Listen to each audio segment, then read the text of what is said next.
Санаа сурагчид 5 хүндээ зориулан хим нэглийн томьёо бичих сэдвийн хүрээнд дараах хичээл бэлтгэн хэмжиж байна. Хим нэглийн томьёо бичих тул хэдүүлэх гэхэд бодисын ангиллыг аваад үзье. За бодис дотор нь цэвэр бодис, холин бодис гэж ангилна. Цэвэр бодисыг дан бодис, нийлэмт бодис гэж ангилна. За дан бодисуудын бүхэн мэдих төмөр, зис, натрий гэх мэт юм. За харин энэ бол дандаа металлууд байна. Энэ бол дандаа металл бишүүд байна. Тэгэхээр дан бодисыг металл болон металл биш гэж ангилна. За одоо өнөөдөр бид нэр үзэхэд байгаа хим нийлэл буюу нийлэмт бодисууд маань жишээлбэл натрий хлорид, нүүрсрэгчийн диоксид гэх мэт энэ нийтлүүдийн томьёог яаж бичих вэ гэдэг өнөөдөр үзэхэд байна. За хамгийн түрүүнд бидний хим нийтлэл болох ионт нийтлийн томьёог яаж бичих вэ гэдгийг яагаад үзье. За тэгэхээр ионы холбоотой нийтлэл ионт нийтлэл юм. Өөрөөр бас ионт нийтлэлийг яаж ялгаж болох вэ гэхээр тухайн нийтлэлийг үүсгэж байгаа хоёр элементийн нэг нь металл, нөгөөх нь заавал металл биш байж энэ ионт нийтлэл үүснэ гэсэн. За тэгэхээр жишээлбэл натрий хлорид гэвэл натрий бол металл, хлор бол металл биш гэж үзээд за ионт нийтлийн томьёог катион болон анионы цэнгийн тоо тэнцүү байдаг зүйл тогтолцоонд нийслэн бичдэг. Тэгэхээр одоо бүгдээрээ магний хлоридын томьёог бичих дээр нийслээд ингээд яаж бичих вэ гэдгийг авч үзье. За тэгэхээр нэгдүгээрт нийлийг үүсгэх атом бүрийн хим тэмдэг бичин жишээлбэл би энд магний болон хлор гэж бичсэн байна. За дараах нь атом бүрийн үүсгэх ионы цэнийг тодорхойлоод химийн тэмдгийн баруун дэд болно. Жишээлбэл магний бол яах нь ионы холбоо үүсгэхдээ өөрт байгаа 2 электроныг хлорт өгөөд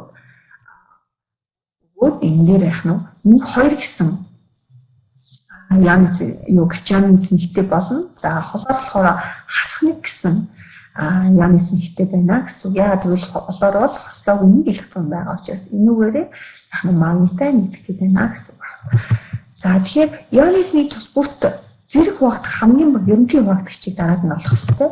За ингийн тулд 2 1 гэсэн 2 тань зэрэг хуваагдах хамгийн бага тоо бол 2 байх нэ. За ингээд осон тоогоор химийн тэмдгийн баруун доод болонд нь бичиж өгөх нэ. Тэгэхээр яах нь энэ дээр магний хлор 2 гэсэн томьёо гарч ирэх гэдэг юм гэсэн. За тэгээд энэ үүссэн бичсэн энэ томьёо бид нийлэх ёстой. Ингийн тулд яах нь жишээлбэл энэ дээр магний хлорид гэдэг ингэж нэрлэнэ. Өөрөөр хэлэх юм бол энийг цэнхтэй металлын ионы нэр дээрээ сөрөг цэнхтэй металл биш ионы нэрийг залгаад нэрлэх ёстой. Магний хлорид гэдэг. Магний хлорид гэж нэрлэнэ. Уншихдаа магний хлор 2 гэж унших нэ.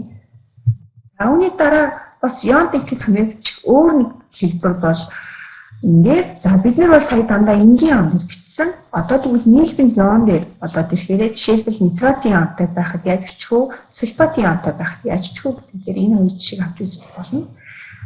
За тэгэхээр энэ дээр болохоор яах вэ гэхээр нитрат ион бол өөрөө хасах 1 гэсэн цэнэгтэй, кальций бол 2 гэсэн цэнэгтэй.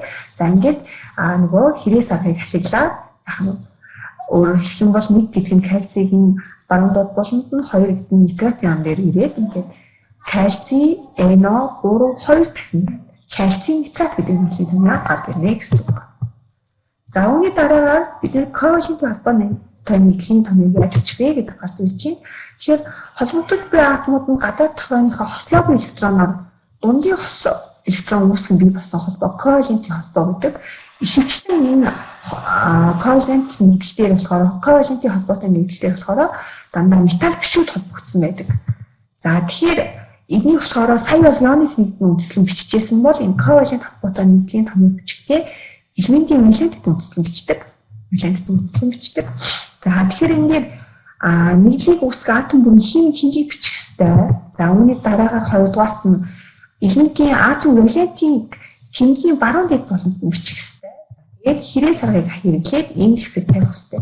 Жишээлбэл устрагч буюу H маань 1 гэсэн валенттай өөрөөр хэлбэл хослоогүй 1 электронтой учраас валент нь 1 болно.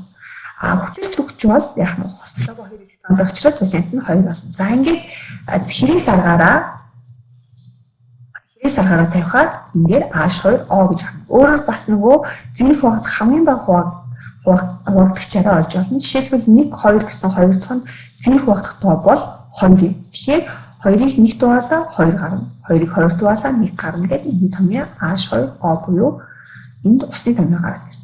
Хийх мэтчлэн коалент холбоотой нийтлэн томьёог ингэж бичих нэ. За тэгэхээр та бүхэн саяны тайлбарыг ашиглаад дараах асуултуудыг бие даажлаад багштай илгээгээрэй. Хариултаа бүгдээрээ засан харж болно. Та бүхэндээ